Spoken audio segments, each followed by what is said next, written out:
Hello everyone, आज के class का जो टॉपिक ऑफ डिस्कशन है वो है द्रवों में अवस्था परिवर्तन, यानी कि change in the state of matter. मैं ऑलरेडी आप लोग को बता चुका हूँ कि पदार्थ के तीन अवस्था होते हैं। पदार्थ के तीन अवस्था होते हैं। तीन अवस्था कौन कौन से होते हैं? ठोस, द्रव और गैस। या इस बात को ऐसे भी बोला जा सकता है कि जो भी द्रव होता है या पदार्थ होता है वो तीन अवस्था में पाया जाता है। या तो वो ठोस अवस्था में पाया जाता है, या फिर द्रव अवस्था में पाया जाता है, या फिर गैस अवस्था में पाया जाता है। जो मैटर होते हैं उसके तीन स्टेट होते हैं, सॉलिड, लिक्विड, गैस। और आज के क्लास का हमारा जो टॉपिक ऑफ डिस्कशन है वो ये है कि कैसे कोई द्रव अपने अवस्था को चेंज करता है, कैसे कोई मैटर जो है अपने स्टेट को चेंज करता है। जैसे एक एग्जांपल से मैं बता रहा हूँ कि कोई मान लो ठोस वस्तु है तो वो कैसे लिक्विड में यानी कि द्रव में कन्वर्ट हो जाता है। ठीक है, जैसे एक और एग्जांपल्स है, मतलब इसका एक बहुत ही प्रैक्टिकल एग्जांपल्स ये है कि जो बर्फ़ होता है वो ठोस अवस्था में रहता है, और देखोगे कि ठोस एक टेम्परेचर मिलने के कारण, यानी कि बर्फ़ को जब टेम्परेचर मिलता है तो वो फिर द्रव में कन्वर्ट हो जाता है, यानी कि वो लिक्विड में कन्वर्ट हो जाता है, पानी का रूप ले लेता है। ठीक है, तो आज इन सारी बातों पे हम लोग डिस्कस करने वाले हैं। तो यहाँ पे मेन हम लोग दो चीज़ डिस्कस करने वाले हैं कि स्टेट्स चेंज होने का कारण क्या है। ठीक है, अवस्था परिवर्तन का कारण क्या है, और इस टॉपिक से हमारे एंट्रेंस एग्जाम्स में क्वेश्चन क्या पूछे जाएंगे। तो मेन हम लोग को दो चीज़ पे फोकस करना है। फोकस इस बात पे करना है कि कारण क्या है, और दूसरा इससे एंट्रेंस एग्जाम्स में क्वेश्चन क्या पूछा जाएगा। चलिए ठीक है, तो पहला पॉइंट हम पढ़ेंगे, द्रव अपनी एक अवस्था से दूसरी अवस्था में परिवर्तित होते हैं। अभी जस्ट हम लोग बात किए कि द्रव जो होता है एक अवस्था से दूसरी अवस्था में परिवर्तित होता है। जैसे बर्फ है तो वो ठोस अवस्था में रहता है, जब वो पिघल जाता है तो पानी का रूप ले लेता है, यानी कि वो द्रव अवस्था में चला जाता है। सॉलिड स्टेट से वो लिक्विड स्टेट में चला जाता है। ठीक है, अगला पॉइंट क्या है? द्रवों के अवस्था परिवर्तन का मुख्य कारण तापमान तथा दाब है। ये बहुत ही इंपॉर्टेंट पॉइंट है, इसको आप लोग याद रखिएगा। द्रव के अवस्था परिवर्तन का कारण क्या है? तो द्रव का अवस्था परिवर्तन का दो कारण है। एक उसका टेम्परेचर है, ठीक है, जिसको हम लोग तापमान बोलते हैं, और दूसरा प्रेशर है, यानी कि दाब है। ठीक है, तो आपको दो वर्ड याद रखना, तापमान तथा दाब। द्रव के अवस्था परिवर्तन का दो कारण है, तापमान तथा दाब। देखो हमने इंग्लिश में लिखा है, the cause of change in the state of matter is temperature and pressure. ठीक है, cause of change in state of matter मतलब द्रव के अवस्था परिवर्तन का कारण क्या है भाई? तो टेम्परेचर है एंड प्रेशर है। मेरे साथ साथ बोलिएगा आप लोग, इसका कारण क्या है? तो टेम्परेचर है और प्रेशर है। इस बात को याद रखिएगा। अगर आपसे एग्जाम्स में इस टॉपिक से कोई क्वेश्चन पूछा जाएगा तो हो सकता है यही पूछा जाए, द्रव के अवस्था परिवर्तन का कारण क्या होता है। चार ऑप्शन दे देगा। ठीक है, तो उस चार ऑप्शन में आपको देखना होगा कि तापमान और दाब है कि नहीं है। अगर तापमान और दाब होगा तो ये दोनों ऑप्शन सही है। ठीक है, अगला पॉइंट पढ़ते हैं। तापमान बढ़ने से द्रवों में उपस्थित अणुओं की गतिज ऊर्जा तथा स्थितिज ऊर्जा में परिवर्तन होता है। अब ये तो हम लोग बात कर लिए कि टेम्परेचर बढ़ने के कारण, तापमान बढ़ने के कारण या घटने के कारण कुछ अवस्था परिवर्तन हो रहा है। ठीक है, द्रव का अवस्था परिवर्तन का कारण तापमान है। ठीक है, तो तापमान के कारण क्या होता है? उस जो भी हम लोग द्रव पढ़ रहे हैं, द्रव में टेम्परेचर मिलने के कारण ऐसा क्या परिवर्तन होता है जिसके कारण वो अपना स्टेट ही चेंज कर देता है, जो कि एक बहुत ही बड़ा प्रॉपर्टी होता है। अवस्था जो होता है किसी भी द्रव का वो बहुत बड़ा गुण है उसका। ठीक है, लेकिन वो अपने गुण को भी खो देता है। तो टेम्परेचर के कारण ऐसा क्या हो जाता है? तो यहाँ पे जो बात लिखा हुआ है इसको थोड़ा सा मैं डिटेल्स में समझाना चाह रहा हूँ आप लोगों को। तापमान बढ़ने से द्रव में उपस्थित अणुओं की गतिज ऊर्जा तथा स्थितिज ऊर्जा में परिवर्तन होता है। एक बात हम आप लोगों को शुरू से बता रहे हैं कि जो मैटर होता है, यानी कि जो भी पदार्थ या द्रव, जो भी बोलना है बोल सकते हो, ये जो द्रव होता है ये किस चीज़ का बना हुआ होता है? या तो ये एटम का बना हुआ होगा या फिर ये मॉलिक्यूल्स का बना हुआ होगा। किस चीज़ का बना हुआ होगा? मॉलिक्यूल्स का बना हुआ। एटम को हम लोग परमाणु बोलते हैं और मॉलिक्यूल्स को क्या बोलते हैं? अणु बोलते हैं। तो कोई द्रव जो होगा या तो परमाणु का बना होगा या अणु का बना होगा, या हम लोग इसको ऐसे भी बोलते हैं कि किसी द्रव का जो सबसे सूक्ष्मतम कण होगा, जो सबसे छोटा कण होगा वो या तो परमाणु होगा या फिर अणु होगा। अभी मान लो कि कोई मैटर है जो कि मॉलिक्यूल से बना हुआ है, यानी कि अणु से बना हुआ है। किससे बना हुआ है? अणु से बना हुआ है। क्लियर है? अब टेम्परेचर जब बढ़ता है तो इसके अणु का गतिज ऊर्जा जो होता है, क्या होता है भाई?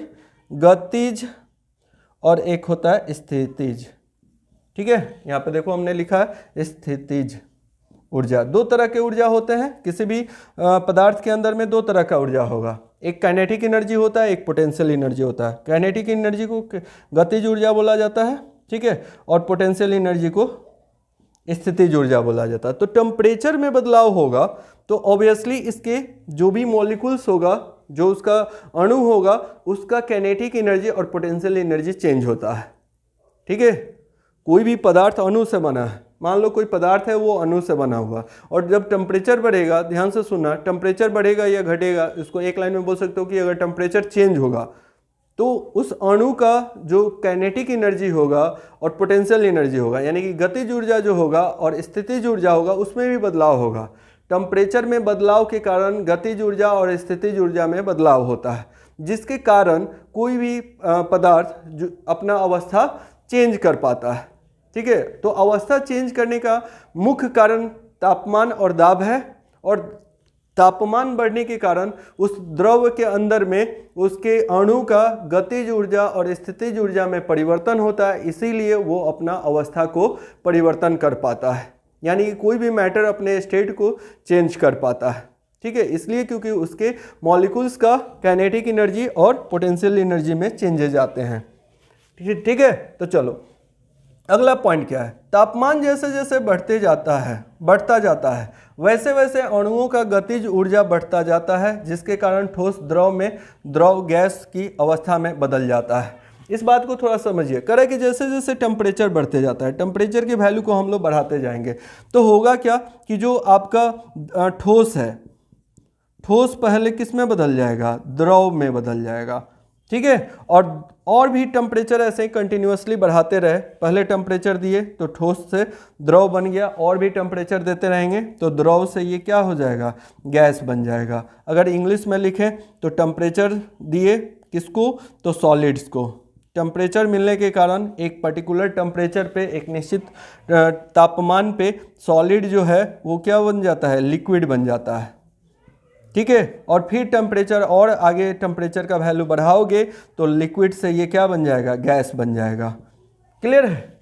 अब देखो ये टेम्परेचर बढ़ाने के कारण हुआ, इसका एक उल्टा प्रोसेस भी होता है, बट इसका एक एग्जांपल समझिए आप लोग। मान लो यहाँ पे कोई बर्फ है, यहाँ पे क्या है, बहुत सारा बर्फ का एक टुकड़ा है, ठीक है। तो बर्फ का जो टुकड़ा होता है ये आइस है। तो आइस जो होता है ना भाई, आप लोग जानते हो ये किस फॉर्म में होगा, आइस जब है, जब तक ये बर्फ के फॉर्म में है तो ये हमारा सॉलिड है, यानी कि ठोस अवस्था में है। जब इसको टेम्परेचर दिया गया, ठीक है, इसको हीट मिला, ठीक है, तापमान मिला, तो ये जो आइस है पहले सॉलिड स्टेट में था, ये धीरे धीरे पिघल के क्या हो जाएगा, लिक्विड स्टेट में आ जाएगा। सोचो कि इसको एक बर्तन में रखा गया है, इस बर्फ को एक बर्तन में हमने रखा, ठीक है, और इसको दे दिए हम लोग क्या, टेम्परेचर। जब इसको टेम्परेचर मिला तो ये पूरा का पूरा बर्फ जो है ये पिघल जाएगा और इस बर्तन में क्या हो जाएगा, ऐसे पानी का रूप ले लेगा। यही बर्फ पिघल के क्या बन जाता है, वाटर बन जाता है। अब देखो अभी भी इसको टेम्परेचर देते रहे, मान लो इसको चूल्हा पे गर्म कर रहे हैं, आप ऐसे भी समझ सकते हो कि इसको स्टोव पे रख दिए हैं और यहाँ से क्या मिल रहा है, हीट मिल रहा है। अगर इसको हीट मिलते रहेगा इस पानी को, तो एक टाइम के बाद क्या होने लगेगा, ये पानी बहुत गर्म होगा और यहाँ से स्टीम निकलने लगेगा। इसको हम लोग क्या बोलते हैं, स्टीम बोलते हैं, यानी कि भाप बोलते हैं। और भाप जो होता है एक गैस होता है, क्या होता है, गैस होता है। तो देखो हुआ क्या, अगर टेम्परेचर लगातार कंटिन्यूअसली किसी ठोस चीज़ को देते रहेंगे तो ठोस जो है वो द्रव में कन्वर्ट होगा, बदलेगा, द्रव अवस्था में आ जाएगा, और फिर टेम्परेचर और बढ़ाते रहेंगे तो वो द्रव अवस्था से गैस अवस्था में आ जाएगा। आई थिंक इतना काफ़ी है, ठीक है। या फिर मोमबत्ती ले लो, मोमबत्ती पहले से तो वो ठोस अवस्था में रहेगा, उसको गर्म करोगे पिघल के लिक्विड स्टेट में आ जाएगा, यानी कि द्रव अवस्था में आ जाएगा। फिर उसको टेम्परेचर देते रहोगे तो वो द्रव अवस्था से गैस अवस्था में चला जाएगा, ठीक है। तो आई होप कि आप लोगों को ये बात क्लियर हो गया होगा। क्लियर। अब देखो ये टेम्परेचर बढ़ाने के कारण हुआ, इसका एक रिवर्स प्रोसेस भी होता है। रिवर्स प्रोसेस क्या होता है, जस्ट इसका उल्टा होता है। रिवर्स प्रोसेस में क्या होगा, थोड़ा सा यहाँ पे समझो। जैसे कोई गैस है, क्या है, पहले से गैस है, यानी कि ये अपना गैसियस स्टेट में कोई द्रव है, और यहाँ पे हम लोग टेम्परेचर को क्या करेंगे, घटाएंगे। तो टेम्परेचर नीचे एरो हेड देने का मतलब है कि टेम्परेचर के वैल्यू को हम लोग क्या कर रहे हैं, डिक्रीज कर रहे हैं, घटा रहे हैं। तो ये गैस से गैस से ये क्या हो जाएगा, लिक्विड में कन्वर्ट होगा। लिक्विड बोलने का मतलब द्रव में कन्वर्ट होगा। और भी इसको हम लोग क्या करें, ये द्रव को हम लोग और भी क्या करें, लो टेम्परेचर कर दें, द्रव का टेम्परेचर और लो कर दिया जाए, ठंडे जगह पे रख दिया जाए, तो ये फिर क्या बन जाता है, सॉलिड बन जाता है। ठीक है, यानी कि ये गैस था, हिंदी में लिख देते हैं, ये हमारा द्रव था और ये हो गया ठोस। टेम्परेचर घटने से गैस द्रव में बदलता है, फिर और टेम्परेचर घटने से द्रव ठोस में बदल जाता है। जैसे मान लो कोई स्टीम है, भाप है, ठीक है, तो भाप जो है ना उसको ठंडे जगह पे रख दिया जाता है, भाप को या कोई भी चीज़ है, तो वो क्या होता है, पानी का रूप ले लेता है। एक एग्जांपल मैं बता रहा हूँ, ठीक है, हम लोग के घर में ऐसा देखने के लिए मिलता है। मान लो किचन में पानी को किसी बर्तन में रख के बॉयल किया जा रहा है। आप इमेजिन करना, एक बर्तन में पानी को रख के बॉयल किया जा रहा है, और बर्तन जो है ना, जो बर्तन है उसका साइज बड़ा है और पानी थोड़ा सा रखा गया है, थोड़ा सा पानी रखा गया और उस बर्तन के ऊपर में एक ढक्कन लगा दिया गया है। अब होता क्या है कि पानी को जब आप गर्म करते हो तो धीरे धीरे पानी जब गर्म होता है तो वहाँ से क्या होता है, स्टीम निकलता है, और स्टीम निकल के उस ढक्कन में टकराएगा, उसके नीचे वाले सरफेस से यानी कि सतह से टकराएगा स्टीम, और ये जो इसका प्लेट रहता है ये चूँकि ठंडा रहता है, ठीक है, तो ये स्टीम टकराने के बाद देखोगे क्या, ये फिर से पानी का रूप ले लेता है। यानी कि ये स्टीम से पानी का रूप में, मतलब या स्टीम से पानी बनाना बहुत ही आसान है। टेम्परेचर को कम करोगे तो कोई भी गैस जो है द्रव में बदल जाता है। अगर सोचो कि वहाँ जितना भी पानी बना उस पानी को अलग कर लिया जाए और उसको क्या किया जाए, एक कटोरा में रख के, एक बाउल में रख के उसको फ्रीज में रख दिया जाए। फ्रीज का जो फ्रीजर वाला सेक्शन होता है वहाँ पे रख दिया जाए, ठीक है, क्योंकि फ्रीज का तो टेम्परेचर बहुत कम होता है। तो फ्रीज में अगर या फ्रीजर में रख दोगे तो वो फ्रीजर में जब पानी को रखा जाएगा तो वो किसका रूप ले लेगा, ठोस का रूप ले लेगा, वो बर्फ बन जाएगा। आ रहा है बात समझ में? तो टेम्परेचर घटाने से गैस जो है द्रव में, द्रव जो है ठोस में कन्वर्ट हो जाता है। तो ये कुछ बातें थी, इसको याद रखना, ठीक है। ये भी पॉइंट आपको पूछा जा सकता है। टेम्परेचर बढ़ने के कारण या due to change in temperature the value of kinetic energy and potential energy is changes, ठीक है। इसका मतलब ये हुआ कि ताप बढ़ने से या तापमान के जो तापमान का जो वैल्यू है या जो मान है उसमें बदलाव करने से उसके अंदर में जो अणु या परमाणु होता है उसका गतिज ऊर्जा और स्थितिज ऊर्जा दोनों में बदलाव आता है। टेम्परेचर बढ़ने से काइनेटिक एनर्जी और पोटेंशियल एनर्जी का वैल्यू बढ़ता है और टेम्परेचर घटने से उसके काइनेटिक एनर्जी और पोटेंशियल एनर्जी में भी कमी आता है। इस बात को ऐसे भी समझ सकते हो, टेम्परेचर बढ़ेगा तो देखो काइनेटिक एनर्जी भी बढ़ेगा, पोटेंशियल एनर्जी भी बढ़ेगा, इसलिए ठोस जो है लिक्विड में, लिक्विड जो है गैस में बदल जाता है, ठीक है। अब देखो टेम्परेचर जब घटता है तो काइनेटिक एनर्जी का वैल्यू घटता है और पोटेंशियल एनर्जी का भी वैल्यू घटता है। जब तक कोई चीज़ बर्फ़, जैसे ये पानी जो था बर्फ़ के फॉर्म में था, तो इसके जो वाटर मॉलिक्यूल्स होते हैं जिसको H2O बोलते हैं, तो बहुत सारा H2O जो होगा एक दूसरे के साथ एकदम ऐसे पूरा का पूरा स्ट्रॉन्ग बॉन्डिंग बना के रखता है, जिसके कारण ये सॉलिड बना हुआ है। लेकिन जैसे ही इसको क्या किया गया, टेम्परेचर दिया गया, इसका बॉन्डिंग क्या होने लगता है, कमज़ोर होने लगते हैं। इसके जो अणु होते हैं उनमें मोशन आ जाता है, जिसके कारण वो धीरे धीरे एक दूसरे से अलग होने लगते हैं। आया बात समझ में? और जैसे जैसे ये अलग होंगे, इसके अणु जैसे जैसे अलग होंगे, वैसे वैसे ये ठोस अवस्था से द्रव अवस्था में परिवर्तित होते रहेगा या हो जाता है। तो चलिए इतने बात को आप लोग अच्छे से याद रखिएगा। बस इतना याद रखिएगा कि कोई भी द्रव या किसी भी पदार्थ का अवस्था परिवर्तन का मेन कारण तापमान होता है और दाब होता है। तापमान होता है और दाब होता है, इसको अच्छे से दिमाग में रख लीजिए, ठीक है। दूसरा बात, जो जब भी तापमान के वैल्यू में बदलाव होगा तो उसके अंदर के अणु या परमाणु का जो गतिज ऊर्जा होगा और स्थितिज ऊर्जा होगा उसमें भी बदलाव होगा। तापमान बढ़ेगा तो इसका गतिज ऊर्जा और स्थितिज ऊर्जा दोनों का वैल्यू बढ़ेगा। तापमान का वैल्यू घटेगा तो इसके गतिज ऊर्जा और स्थितिज ऊर्जा दोनों का वैल्यू घटेगा, ठीक है। यहाँ पे ये बात लिख दी है, इसको अच्छे से लिख के याद कर लीजिएगा, ठीक है। चलिए अब थोड़ा सा और आगे बढ़ते हैं। द्रव अपनी एक अवस्था से दूसरी अवस्था में निम्न प्रक्रमों द्वारा परिवर्तित होता है। प्रक्रमों का मतलब होता है प्रोसेस। ठीक है, किस प्रोसेस से कोई अपना द्रव अवस्था बदलता है। तो सबसे पहले हम लोग बात करेंगे गलनांक के बारे में, जिसको हम लोग मेल्टिंग पॉइंट बोलते हैं। इसका जो डेफिनेशन लिखे हैं उसी से क्लियर करते हैं। ताप का वह मान जिस पर कोई पदार्थ अपनी ठोस अवस्था से पूर्ण रूप से द्रव अवस्था में परिवर्तित हो जाता है उस पदार्थ का गलनांक कहलाता है तथा यह प्रक्रम गलन कहलाता है।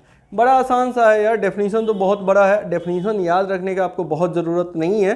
ठीक है, अगर एंट्रेंस को टारगेट कर रहे हो तो वहाँ पे थ्योरी लिखने के लिए नहीं आएगा। हाँ, लेकिन चीज़ों को समझना बड़ा ज़रूरी है। ठीक है, ऐसे भी अगर चीज़ को समझ लेते हो तो आपको वो चीज़ याद ही हो जाता है। ठीक है, तो बात वही हो गया घुमा फिरा के। चलो थोड़ा सा हम समझा रहे हैं कि गलनांक क्या होता है, मेल्टिंग पॉइंट क्या होता है। ठीक है, तो हमेशा याद रखना है कि जो भी ये अवस्था परिवर्तन का जब भी बात किया जाएगा तो समझ लेना कि तापमान वहाँ पे आएगा, क्योंकि अवस्था परिवर्तन का, किसी भी पदार्थ के अवस्था परिवर्तन का मेन कारण तापमान है, यानी कि टेम्परेचर है। तो बिना टेम्परेचर का वो अवस्था परिवर्तन नहीं करेगा। या तो तापमान बढ़ने से वो ठोस से द्रव में या द्रव से गैस में बदलेगा, या तापमान घटने से, अभी हम लोग जस्ट देखेंगे कि गैस से द्रव में, द्रव से ठोस में बदलता है। तो यहाँ पे बात हो रहा है मेल्टिंग पॉइंट का। मेल्टिंग का मतलब क्या होता है उसको समझ लो। मेल्ट का मतलब पहले समझो। मेल्ट का मतलब होता है गलना, पिघलना। तो कोई चीज़ पिघलता है कैसे, जैसे हम लोग बात करते हैं कि बर्फ पिघल गया, ठीक है, या बर्फ पिघल गया, या फिर हम लोग बात करते हैं मोमबत्ती पिघल गया। तो मोमबत्ती कैसे पिघला, उस प्रोसेस को जानते हो बचपन से कम दिवाली के समय में तो मोमबत्ती जलाए होगे, है ना। या बर्फ तो हम लोग डे टू डे लाइफ में भी देखते रहते हैं, है ना। तो वो पिघलता है तो क्या पिघलता है यार, उसमें होता क्या है जब वो पिघलता है, तो उसका क्या स्टेट चेंज करता है, तो बिल्कुल चेंज करता है। बर्फ जो है पहले से ठोस अवस्था में रहता है, अभी जस्ट बात भी की है हम लोग, और जब उसको टेम्परेचर मिलता है तो वो क्या होता है, लिक्विड का रूप ले लेता है, पानी के रूप में वो बदल जाता है, यानी कि वो द्रव में बन जाता है, ठोस से द्रव में बन जाता है। और उस प्रोसेस को ही मेल्टिंग बोला जाता है, उसी को पिघलना बोला जाता है। ठीक है, उसी को गलना बोला जाता है, गल गया। वैसे ही मान लो आपका मोमबत्ती है, तो मोमबत्ती को जब जलाते हो तो पहले से मोमबत्ती जो है सॉलिड स्टेट में रहता है, लेकिन उसमें जब ऐसे तिल्ली लगा के उसमें जब आग पकड़ा देते हो उसके बत्ती में, तो वहाँ पे टेम्परेचर प्रोड्यूस होता है, जिसके कारण वो क्या होता है, सॉलिड से लिक्विड में धीरे धीरे पिघलने लगता है। तो वो जो पिघल रहा है, उस पिघलने के प्रोसेस में हम लोग यही देखते हैं कि वो ठोस अवस्था से द्रव अवस्था में परिवर्तित हो जाता है। तो मेल्टिंग का मतलब क्या होता है, गलना, पिघलना। यही सब बात छोटी छोटी है ना, इसको जब ध्यान में रखते हो ना तो याद रहता है। तो अब समझोगे बात को। मेल्टिंग पॉइंट क्या होगा, जितना भी द्रव होता है हर एक द्रव का मेल्टिंग पॉइंट अलग होगा, या जितना भी ठोस अवस्था में द्रव होता है, इसको थोड़ा और अच्छे से बताते हैं। जितना भी ठोस अवस्था में द्रव होगा हर एक द्रव का मेल्टिंग पॉइंट अलग अलग होता है। ठीक है, बट कुछ ना कुछ मेल्टिंग पॉइंट होगा। और मेल्टिंग पॉइंट क्या होगा, तो वो टेम्परेचर वैल्यू, मेल्टिंग पॉइंट क्या होता है, तो एक टेम्परेचर का वैल्यू है। तो याद रखोगे कि वो टेम्परेचर वैल्यू, जिस टेम्परेचर वैल्यू पे वो ठोस अवस्था से कोई पदार्थ द्रव अवस्था में परिवर्तित हो जाता है, उस टेम्परेचर वैल्यू को ही हम लोग क्या बोलते हैं, मेल्टिंग पॉइंट बोलते हैं। उसी को हम लोग गलनांक बोलते हैं। जैसे मान लो ये प्लास्टिक है, अभी ये पूरा का पूरा मेरा स्केच जो है ये प्लास्टिक का बना हुआ, अभी ठोस अवस्था में है, और इसको हम लोग टेम्परेचर वैल्यू पे ये पिघलना शुरू कर देता है। ठीक है, जिस टेम्परेचर वैल्यू पे ये पिघलना शुरू करता है उस टेम्परेचर को कांस्टेंट मेंटेन रख लो। जैसे मान लो ये 50 डिग्री सी पे पिघलना शुरू कर दिया, कितना डिग्री सी पे, 50 डिग्री सी पे। तो 50 डिग्री सी टेम्परेचर दे के छोड़ दोगे ना कुछ देर तक, तो ये पूरा का पूरा धीरे धीरे क्या होगा, पिघलने लगा। लेकिन जब तक 49 डिग्री दे रहे हो, 1 degree, 2 degree, 3 degree, 4 degree, 5 degree, 49 degree तक ये नहीं पिघलता है, उतना टेम्परेचर को ये बर्दाश्त किया हुआ रहता है। जैसे ही 50 डिग्री टेम्परेचर दे दिए, 49 से 50 दे दिए, तो 50 डिग्री पे पिघलना स्टार्ट हो गया। तो वो जो 50 डिग्री टेम्परेचर है ना, जिस पे ये पिघलना शुरू हो जाता है, उस 50 डिग्री सी को ही इसका क्या बोलेंगे, मेल्टिंग पॉइंट बोलेंगे। तो ये एक एग्जाम्पल के रूप में बताया। और उस 50 डिग्री सी को आपको कांस्टेंट रखना है, ऐसे तो उसका वैल्यू बढ़ाते जाओगे तो ये और जल्दी पिघल जाएगा। लेकिन क्या अब आपसे पूछा जाएगा कि 52 डिग्री इसका क्या मेल्टिंग पॉइंट होगा, क्या 51 डिग्री इसका मेल्टिंग पॉइंट होगा क्या। अगर मान लो इसको 4 ऑप्शन हम दे दिए और मैंने बोला कि ये स्टार्ट हो जाता है 50 डिग्री सी पर पिघलना, थोड़ा सा आप लोग दिमागी बच्चे होंगे तो आप समझ सकते हो मैं क्या बोल रहा हूँ। मैं क्या बोल रहा हूँ कि 50 डिग्री सी पे ये पिघलना स्टार्ट कर दिया, ठीक है।